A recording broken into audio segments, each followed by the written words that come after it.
Hi viewers, welcome to our channel. ప్రస్తుతం మనతో పాటు దాము బాలాజీ గారు, సీనియర్ జర్నలిస్ట్, వారితో ఒకసారి మాట్లాడదాం. సార్ నమస్కారం. సార్ నమస్తే. సార్ గేమ్ చేంజర్ మూవీ పైన ఎటువంటి ఎక్స్పెక్టేషన్స్ ఉన్నాయో మనకు తెలిసింది. రామ్ చరణ్ గారిది ఇది సంక్రాంతికి రిలీజ్ కాబోతుంది. అయితే ఈ సినిమాకి సంబంధించిన కొన్ని నెటిజన్స్ అయితే స్పెక్యులేషన్ స్టోరీస్ రిలీజ్ చేస్తున్నా. ఇప్పుడు ఒకటి చెన్నై నుంచి ఇన్సైడ్ టాక్ వచ్చిందని వార్త వైరల్ అవుతుంది. మరి ఆ ఇన్సైడ్ టాక్ ఏ విధంగా ఉంది, సినిమా స్టోరీ ఏ విధంగా ఉండబోతుంది? ఇదే నేపథ్యంలో కొంతమంది ఫ్యాన్స్ కూడా అసంతృప్తి వ్యక్తం చేస్తున్నారు. సార్ ఇంకా అప్డేట్లు ఏమి ఇవ్వట్లేదు, ట్రైలర్ అప్డేట్లు ఇవ్వట్లేదు అని చెప్పేసి ఒక ఫ్యాన్ అయితే సూసైడ్ చేసుకుంటానని చెప్పేసి కూడా లెటర్ రాశారు. ఆ లెటర్ కూడా వైరల్ అవుతుంది అంటున్నారు. మరి మొత్తంగా ఈ గేమ్ చేంజర్ గురించి మీరేం చెప్తారు? ముందుగా లెటర్ గురించి మాట్లాడదాం. ఇంట్రెస్టింగ్ ఉంది ఆ లెటరు. అంటే ఒక డైహార్డ్ ఫ్యాన్ లెటర్ రాశాడు. ఆ లెటర్ నేను చదువుతాను, చిన్నదే కాబట్టి. లెటర్ టైటిలే రిప్ టైటిల్ అని ఉంది. రిప్ అంటే రెస్ట్ ఇన్ పీస్. తనంతానే రిప్ టైటిల్ అని, అంటే తనే చనిపోతే రిప్ అని పెడతారు కదా, తనే ముందే పెట్టుకున్నాడు. RIP title to game changer official గౌరవనీయులైన గేమ్ చేంజర్ గారికి, అంటే గేమ్ చేంజర్ ఒక మనిషిలాగా రాశాడు గారికి, నేను అనగా ఈశ్వర్ డిహెచ్ఎఫ్సి అంటే డైహార్డ్ ఫ్యాన్స్ కమిటీ అని కింద రాసుకున్నాడు బ్రాకెట్లో.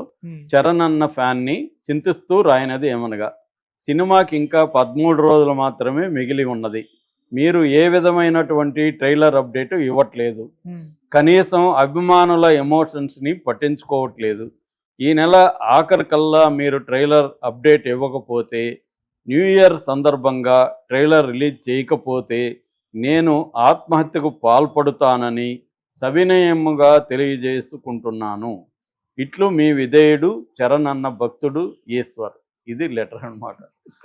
ఇది మనకి కామెడీగా ఉంటుంది కానీ వాళ్ళకి పాపం సీరియస్గానే ఉన్నట్టుంది. ఎందుకంటే అభిమానులు హర్ట్ అవుతున్నారు. మామూలుగా అప్డేట్లు ఇవ్వాలి. ఇది ఆల్రెడీ ఇప్పుడు ఏంటంటే 4 ఏళ్ళు అయిపోయింది ఈయన సోలో సినిమా వచ్చి. సో అభిమానులు ఖచ్చితంగా మన అంటే మామూలుగా లాజికల్గా ఆలోచించే వాళ్ళకి ఇదంతా సిల్లీగా కనబడుతుంది. ఏంట్రా ఇప్పుడు మీ బాధ ఏంటి అనిపిస్తుంది. కానీ అభిమానులు నిజంగానే సీరియస్ అభిమానులు ఉన్న వాళ్ళు చాలామందిని నేను కూడా చూశాను దగ్గరగా. ఎందుకంటే మేము ఫిల్మ్ రీసెర్చ్ గ్రూప్లో నేను కొద్ది రోజులు పనిచేసి ఫ్యాన్స్ని కూడా ఇంటర్వ్యూలో చేశాం. వాళ్ళు చాలా కోసుకోవడం ఇవన్నీ ఎమోషనల్గా ఉంటుంది వాళ్ళ వ్యవహారం. అవన్నీ చూపించారు మాకు. చూడండి సార్ మేము ఎట్లా కోసుకున్నాం, ఇక్కడ బొమ్మలు వేసుకోవడం, రకరకాల పిచ్చి వ్యవహారం ఫ్యాన్స్లో ఉంటుంది అనమాట. సో అందుకని అతను సీరియస్గానే రాసి ఉండొచ్చు. ఎందుకంటే ఇప్పుడు ఈ పుష్ప గొడవలో పడి గేమ్ చేంజర్కి పెద్ద పబ్లిసిటీ రాలేదు, పెద్ద హైప్ లేదు ఇప్పటి వరకు. ఇంకా అతను చెప్పినట్టుగా 13 రోజులే టైం ఉంది. ఇది ఈరోజు ఇందాక రాసిన లెటరే అది ఫ్రెష్గా. సో అతను బెదిరిస్తున్నాడు. నిజానికి ఏంటంటే ట్రైలర్ రిలీజ్ చేయాలి, డేట్ అనౌన్స్ చేయలేదు ఇంకా. అంటే ఈ గొడవలంతా చేసినా కూడా ఈ గొడవల్లో మనకి మైలేజ్ రాదని వాళ్ళు వెయిట్ చేస్తున్నారు. ఎందుకంటే డల్లాస్లో చేసినా కూడా డల్లాస్లో చేసిన ఫంక్షన్కి పెద్దగా పేరు రాలేదు ఎక్కడ. ఎందుకంటే మొత్తం ఇప్పుడు అల్లు అర్జున్ ఇష్యూ నడుస్తుంది కాబట్టి ఇంకా వేరే ఎవరిది రాలేదు. అందుకని వాళ్ళు వెయిట్ చేసి కొద్దిగా ఇది సబ్సైడ్ అయినాక చేద్దామని, అందుకే దిల్ రాజు రంగంలోకి దిగి దాన్ని కొద్దిగా పరిష్కరించి నెక్స్ట్ మన సినిమాల మీదకి వెళ్దామనేది దిల్ రాజుకున్న ఐడియా. ఎందుకంటే దిల్ రాజుకి టెన్షన్ ఉంది. 3 సినిమాలు రిలీజ్ అవుతున్నాయి. 3 కలిసి ఒక 600 కోట్లన్న బడ్జెట్ మినిమం ఉంటుంది సినిమాలకి. సో ఆయనకి ఆ ఇబ్బందులు అయితే ఉన్నాయి. అందుకని ఆయన ఇమీడియట్గా ఈ సమస్యను పరిష్కారం కాకపోతే మనకు దెబ్బ తగులుతుందని ఆయన ఆగమేఘాల మీద 24 అవర్స్ అదే పనిలో ఉండి మొత్తానికి సక్సెస్ఫుల్గా చేయగలిగాడు. సో ఇప్పుడు ఈ సమస్య పరిష్కారం అవుతుంది కాబట్టి ఇప్పుడు గేమ్ చేంజర్ మీద వెళ్తుంది. సో కాబట్టి వాళ్ళు రిలీజ్ చేస్తారని నాకు తెలిసి ఈ అబ్బాయి ఆత్మహత్య చేసుకోవాల్సిన అవసరం లేదు. రెండోది చేయకపోయినా చేసుకోవాల్సిన అవసరం లేదు. ఎందుకంటే వాళ్ళు రిలీజ్ అనేది వాళ్ళు కామన్గా ఖచ్చితంగా చేస్తారు కదా, ఒక రోజు అటు ఇటు చేస్తారు. ఇతను డెడ్ లైన్లు పెడితే ఎలాగా? సో రేపు పొద్దున మళ్ళీ అదొక కేసు అవుతుంది. ఆల్రెడీ రేవంత్ రెడ్డి ప్రభుత్వం సినిమా వాళ్ళ మీద సీరియస్గా ఉంది. పొరపాటున ఇట్లాంటి ఫ్యాన్స్ ఆత్మహత్య చేసుకున్నాం, మళ్ళీ అతన్ని అరెస్ట్ చేసినా చేస్తారు. ఎవరిని? రామ్ చరణ్. ఎందుకంటే మళ్ళీ అందరికి ఒక న్యాయం, అతనికి ఒక న్యాయం, ఇతనికి ఒక న్యాయం అనే గొడవలు అవుతాయి కదా. కాబట్టి జరిగినా జరుగుతుంది. అందుకని రామ్ చరణ్ కూడా భయం ఉంటుంది ఇట్లాంటి లెటర్లు చూస్తే.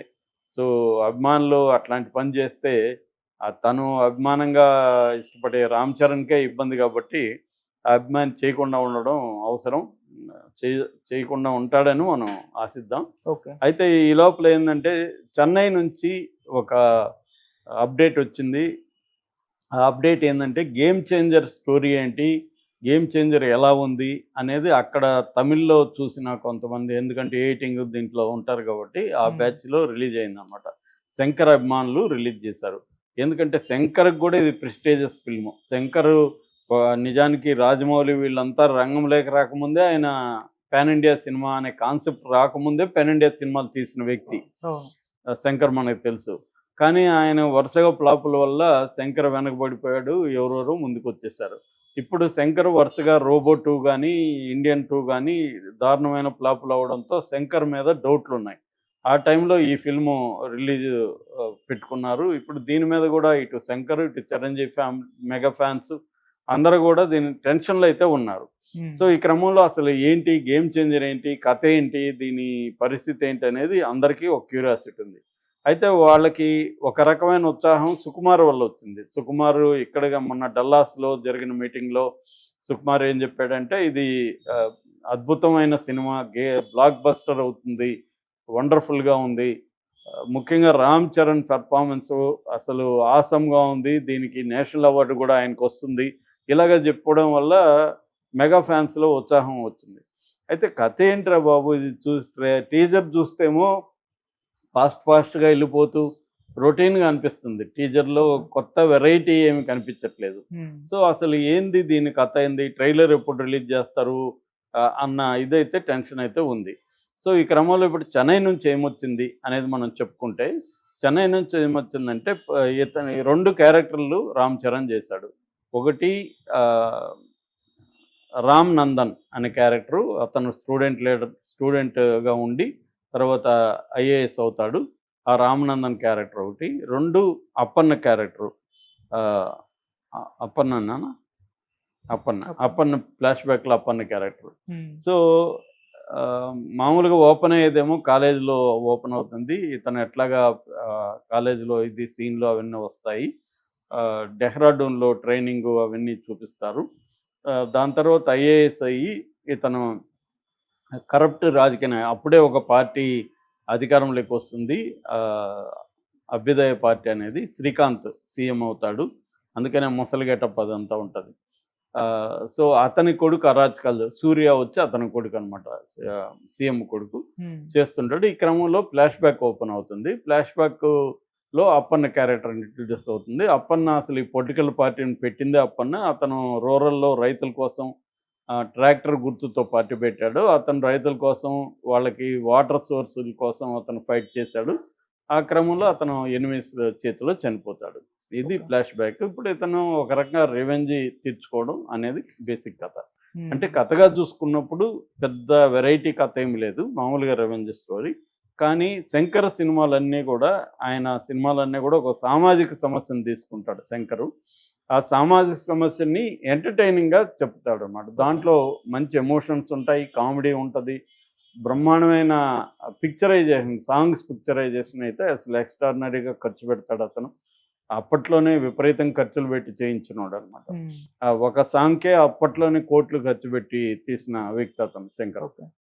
అలాగా బేసిక్గా అయితే చూసిన వాళ్ళు ఏం చెప్తున్నారంటే, ఫస్ట్ హాఫ్ బోరు కొట్టదు, అబవ్ యావరేజ్ అనే ఫీలింగ్ అయితే వస్తుంది ఫస్ట్ హాఫ్ అంతా కూడా.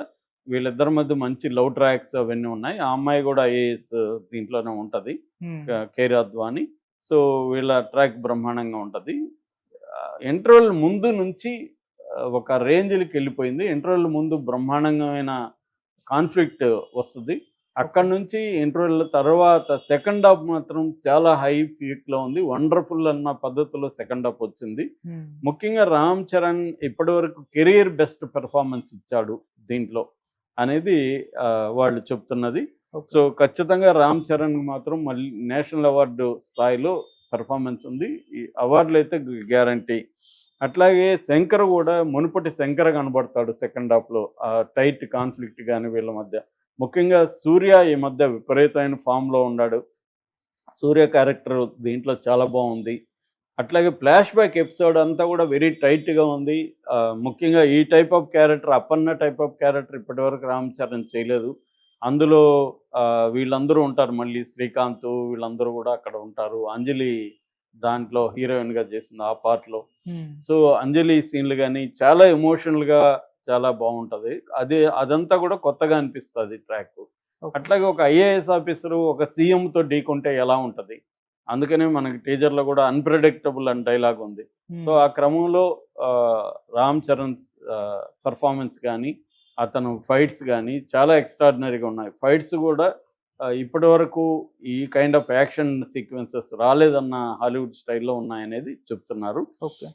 ప్రధానంగా దీన్ని మనకు హైదరాబాదు, వైజాగ్, ముంబై, చండీగఢ్, న్యూజిలాండ్ ఈ లొకేషన్స్‌లో తీశారు. కాలేజ్ సీన్‌లన్నీ గూడా అమృత్‌సర్ ఆ ఏరియాలో తీశారని చెప్తున్నారు. సో, తమన్ పాటలు ఆల్రెడీ హిట్ అయినాయి. అయితే విపరీతమైన బజ్ అయితే రాలేదు గానీ, అట్లని మరీ డల్‌గా గూడా లేదు. శంకర్ పాటలేందంటే వినడానికంటే కూడా విజువల్‌గా చాలా గ్రాండియర్‌గా తీయడం అవన్నీ కనిపిస్తాయి. హ్మ్. రిలీజ్‌కు ముందు గూడా వీళ్ళు ఆల్రెడీ ఎట్లయితే 'పుష్పని' అనేక చోట్ల ఫంక్షన్‌లు పెట్టారో, వీళ్ళు గూడా ఇటు ఆంధ్రప్రదేశ్, చెన్నై, హైదరాబాద్, కొచ్చి, ముంబై వీటిలన్నిటిలో గూడా పెట్టబోతున్నారు. ఆంధ్రప్రదేశ్‌లో గూడా త్వరలోనే అక్కడ పెద్ద ఎత్తున పెట్టబోతున్నారు. పవన్ కళ్యాణ్ దానికి చీఫ్ గెస్ట్‌గా రాబోతున్నాడని. ఒక కటౌట్ గూడా ఆల్రెడీ ఏర్పాటు చేశారు. ఇండియాలోనే ఏ హీరోకి ఇప్పుడు లేనంత పెద్ద కటౌట్ చేయబోతున్నారు. అది రేపు ఓపెనింగ్ ఉందని కూడా చెప్తున్నారు విజయవాడలో. ఓకే. విజయవాడ వజ్రా గ్రౌండ్స్ బృందావన్ కాలనీలో అది ఉందని.